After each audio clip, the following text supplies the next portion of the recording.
다음으로는 곽성문 전 의원님을 모셔서 말씀 들어보도록 하겠습니다. 다시 한번 큰 박수 부탁드립니다.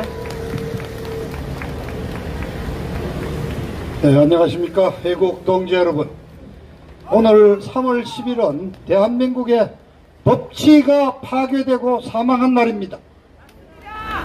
87년 헌법에 의해서 헌법재판소라는 게 만들어졌습니다. 대법원보다도 헌법을 평가한다는 면에서 말하자면 최고 재판소의 기능을 갖고 있는 헌법기구입니다. 그런데 이 자들이 박근혜 대통령을 파면한 이 결정을 연구해보면 연구해볼수록 이 자들은 헌법을 위반한, 국회법을 위반한, 심지어 헌법재판소법까지도 위반해서 완전히 불법과 위법으로 만들어낸 판결이 아니라 완전히 법을 가장한 혁명이었다는 결론을 내릴 수밖에 없습니다. 제가 오늘 이 짧은 시간 동안에 몇 가지를 말씀드립니다. 자, 우선 국회법 130조에 탄핵 규정이 있습니다. 그럼 국회는 별도의 조사위원회를 구성해서 대통령이 어떠한 헌법과 법률을 위배했는지를 밝혀내서 구체적인 사유를 탄핵소추로 만들어야 합니다. 그러나 아시다시피 신문 기사 쪼가리 15개를 모아서 던져준 것이 한마디로 말해서 찌라시로 탄핵을 한 것이 국회 소추 결의안입니다. 이 법안을 받은 헌재는 요건이 갖추어지지 않다고 그냥 각하하는 게 마땅한 일입니다. 그런데 이 자들은 이것을 정치적 행위니까 국회의 자율성이니까 인정을 해주면서 면죄부를 줍니다. 어떤 식으로 하느냐. 저기 8명의 헌법재판관 판사들 이름이 있는데 세 번째 왼쪽 오른쪽에서 세 번째 강일원이라는 저자가 주심입니다. 이 탄핵 심판을 주도적으로 심리하고 진행한 강일원이가 12월 22일 첫 번째 시작되는 재판 기일에서 국회의 이 말도 안 되는 탄핵 소추 사유를 내가 공부를 했더니 이걸로는 안 되니까 5개의 유형을 자기가 제시를 하면서 이렇게 고쳐오라 그럽니다. 고쳐왔습니다. 그랬더니 또 한 20일 있다가는 요 중에서도 형사사건은 이게 문제가 안 되고 다 빼고 4가지로 줄이라 그래요. 아니 심판이 시험 보러 온 학생에게 답안을 못 쓰면 쫓아내버려야 되는 거지. 문제집을 다시 주면서 이 문제를 5가지로 심지어는 마지막에는 4가지만 정리해 오라고 가르쳐 줍니다. 그렇게 해서 권성동이가 말하자면은 새로운 어떤 탄핵소추안을 만들어갑니다. 이 과정에서 없던 탄핵소추안이 새로 추가가 되고 국회가 주장했던 탄핵소추안이 소추 사유가 없어집니다. 이렇게 변경이 이루어지면은 탄핵은 모든 것이 국회 3분의 2의 동의를 얻어야만 되는 거니까 중대한 탄핵 사유가 변경됐을 때는 다시 국회에 가서 3분의 2의 표결을 얻어서 와야 되는 겁니다. 이러한 절차 다 무시됐습니다.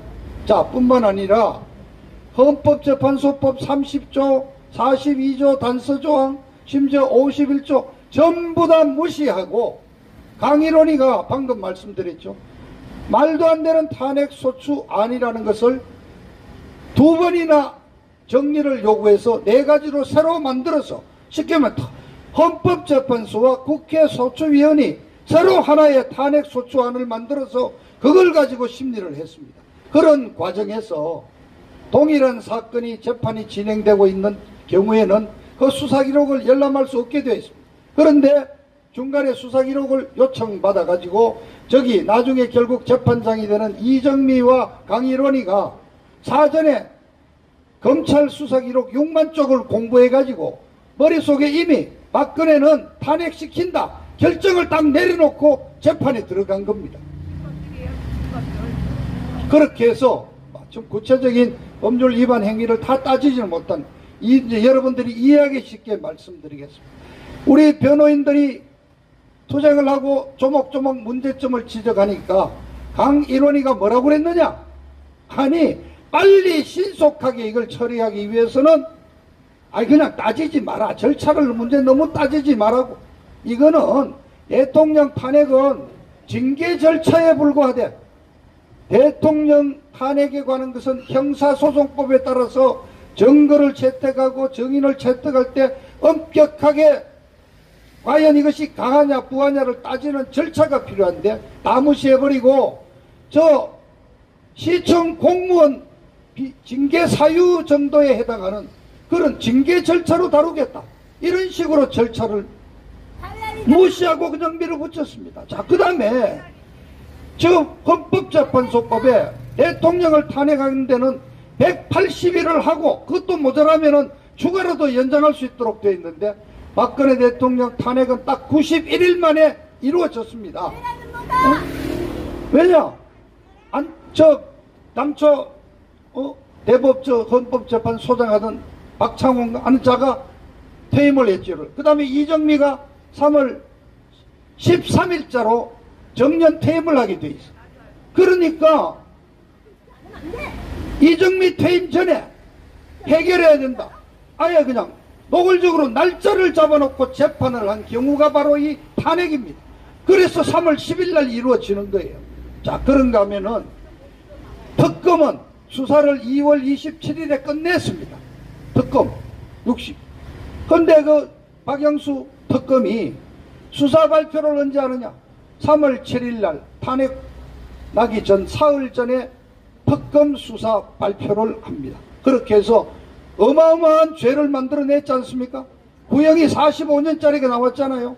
그래서 우리 국민들에게 박근혜 대통령은 엄청난 범죄를 저질렀구나. 그러니까 며칠 뒤에 나오는 헌재 인용 결정이 그렇게 해서 그렇게 됐구나 하는 선입관을 주기 위해서 이렇게 날짜를 다 조정한 거예요. 자, 대통령 탄핵을 징계 절차로 해서 날짜를 잡아놓고 막 해. 헌법재판소법에 9명이 반드시 심판을 하도록 되어 있고 7명이 되면은 심리를 할 수 있다고 되어 있습니다. 그런데 이자들이 그 조항을 악용해서 헌법소장이 없어지고 8명밖에 없는데 판결을 했단 말이에요. 그래서 이것만 가지고도 박근혜 대통령 탄핵 결정은 원천무효라고 일단 주장을 할 수가 있는 것입니다. 헌법재판소가 이런 식으로 법을 무시하면서 날짜를 잡아놓고 박근혜 대통령을 탄핵했습니다. 자, 결론부터 탄핵 이유가 뭔지. 탄핵 이유는 두 가지입니다. 검찰의 특검의 수사에 응하지 않았고 청와대 압수수색을 거부했다. 이걸 보니까 박근혜 대통령은 헌법 수호 의지가 없다. 이것이 첫 번째입니다. 아니, 대통령은 헌법 84조에 의해서 임기 중에는 내란이나 외환의 죄를 범하지 않고는 소추당할 수 없다고 임기를 보장하고 있지 않습니까? 그러나 대통령이 국회 탄핵으로 자격은 정지되어 있었지만은 대통령으로서 엄연히 임기가 남아있는데 특검이 수사를 할 수 있어요? 생각해보세요. 이건 탄핵이 인용됐을 때 이후의 일을 가정해서 압수수색을 한다. 이건 무리단 말이에요. 일부러. 이렇게 해놓고 이걸 가지고 헌법 수호 의지가 없다. 아니, 박근혜 대통령만큼 법을 지키고 헌법을 수호 의지가 강한 분이 그리고 감주관적이고 추상적인 수호 의지가 있는지 없는지를 헌법재판관들이 어떤 방법으로 확인할 수 있느냐 말이에요. 자, 두 번째 이유는 뭐냐? 여러 가지 하여튼 사유를 보니까 대통령을 쫓아내야 할 만한 중대한 위법 행위가 있다고 판결을 했습니다. 그런데 결과적으로 보세요. 후에 이루어진 형사재판 과정을 통해서 주장했던 모든 것들이 거의 대부분이 무죄로 판결이 났지 않습니까? 깨끗해가지고 정호성이가 서류를 몇 가지 동글 가지고 국가기밀 누설죄로 해서 대통령을 걸어넣는단 말이에요. 과연 대통령을 합법적으로 51%가 찬성한 국민이 뽑은 대통령을 탄핵시켜야 될 만한 중대한 위법 행위가 있었느냐? 없었단 말입니다. 그렇게 해서 여러분 마지막 결론이 뭡니까? 박근혜 대통령을 탄핵함으로써 헌법 지키는 헌법 수호가 대한민국이 겪는 여러 가지 혼란과 정치적 어떤 혼란을 보다도 더 큰 이익이 있다 이랬습니다. 과연 그러냐고. 박근혜 대통령을 탄핵하고 이루어진 그 다음 정권이 문재인 정권이 그럼 박근혜 대통령을 탄핵하고 더 나은 대한민국을 만들었느냐? 아니잖아요. 대한민국을 망가뜨렸잖아요.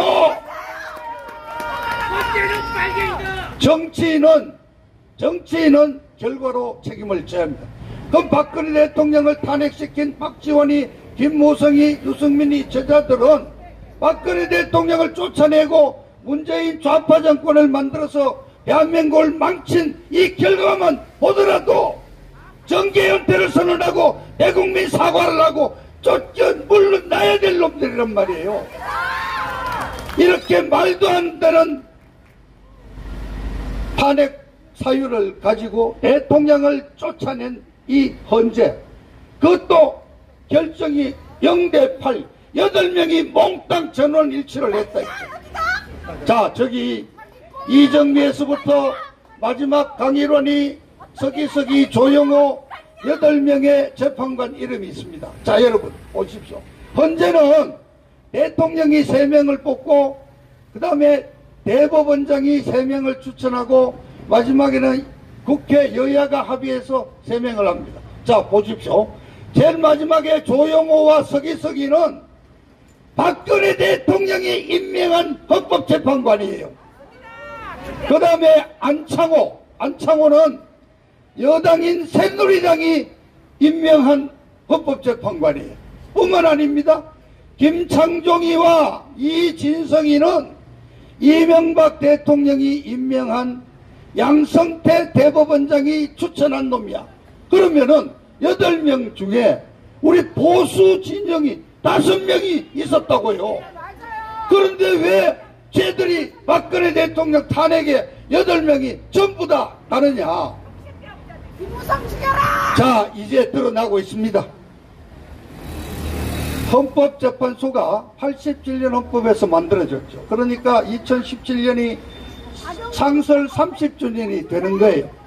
그래서 이자들이 17년 1월 달에 헌법재판소 30년의 역사를 담은 책을 냈습니다. 거기에 뭐라고 나오느냐? 이걸 알면은 어떻게 탄핵이 헌법재판소가 어떻게 되는지 이해합니다. 거기 자기들 책에 뭐라고 되어 있느냐? 마지막 심리를 끝내놓고 평의하는 과정에서 마지막까지 설득을 해서 0대8로 가도록 설득을 했다는 겁니다. 왜냐? 지들도 아는 거야. 이 판결을 이렇게 박근혜 대통령을 쫓아낼 때 자기들이 오는 자기들에게 낙인 찍히는 역사의 죄인이라는 그 오명을 우리 도매금으로 8명이 똑같이 한꺼번에 가자고 끝까지 8명 똘똘마리로 설득을 했다는 거예요. 그래서 박근혜 대통령이 직접 임명한 서기석이, 조영호 저런 자들도 탄핵에 찬성했다. 저 정말 배신자들이 아니? 자, 헌재 책자에 중대한 말이 나옵니다. 뭐라고 나옵니다. 이 결론입니다. 이번 박근혜 대통령 탄핵 결정은 촛불 집회에 헌법적으로 성화된 결정물이라고 딱 명시를 하고 있어요. 촛불 정신을 자기들이 헌법수호라는 말로 해서 그 촛불 정신이 승화로 된 최상의 결정물이 박근혜 대통령에 대한 탄핵 결정이었다고 자찬을 하고 있단 말이에요. 완전히 8명 저 재판관들은 촛불 세력에게 굴복한 놈들이에요. 아무런 사유 없이 대통령을 쫓아내고 대한민국의 헌정을 중단시킨 저자들이야말로 내란 역적 사범들이다 이겁니다. 역적들입니다. 또 강일원이라는 자가 주심이 모든 장난을 친 강일원이라는 자가 한 1년쯤 뒤에 자기 동기들 사법고시한 법대 동기들하고 술을 한잔하면서 실토를 했어요. 자, 이런 얘기 여러분 처음 들을 겁니다. 뭐라고 그랬느냐? 나는 박근혜 대통령 뭐 판결할 것 없이 미리 물러나라고 내가 눈치를 여러 번 줬다 이거예요.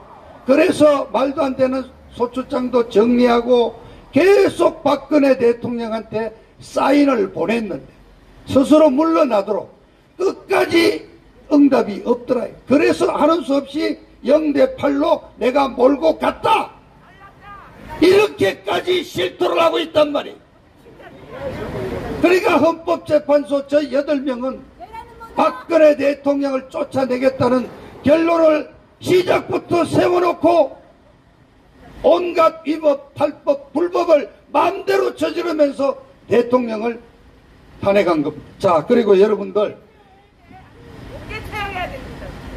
대통령을 이 탄핵 결정을 인용한다고 하지 않고 파면한다고 얘기했죠. 그래서 이게 무효라 그러는데 그거는 이정미가 말씀드렸잖아요. 촛불에 아부를 하고 그쪽에 빌붙어서 촛불 세력에게 아부하기 위해서 고의적으로 그렇게 자극적이고 과잉된 표현을 쓴 거란 말입니다. 우리 여러분에 동참하고 있다. 우리 잘 봐달라. 완전히 촛불에 굴복한 결정이었다. 자, 여러분 이런 생각을 한번 해보십시오. 어떻게 헌법재판소가 다 독자적인 헌법기구고 대통령이 미한 판사도 있고 보수가 5명인데 왜 저자들이 다 한꺼번에 갔을까? 저는 이런 어떤 하나의 가정을 합니다. 박근혜 대통령을 쫓아내겠다는 어떤 음모가 정치권에서 이루어졌어. 그 필요한 기구는 국회, 그 다음 헌법재판소 이거야. 그런데 사추사회도 없이 신문기사 15개 모아가 탄핵해.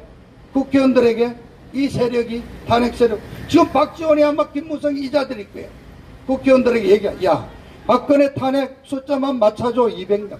맞춰주면은 헌재가 알아서 무조건 날리기로 돼 있다. 걱정하지 마라. 이렇게 해가지고 20명 필요하다는데 김무성이가 40명 만들었습니다. 형님 시작합시다. 그랬더니 정작 표결에는 63명이 배신자들이 나왔잖아요. 그러니까 적당히가 넘기면은 200명 숫자만 만들어가 넘기면은 헌재가 알아해준다. 헌재에 넘어왔어. 헌재는 뭐냐? 헌재 굉장히 고민이 많아. 그런데 헌재에는 또 어떤 게, 야, 걱정하지 마라.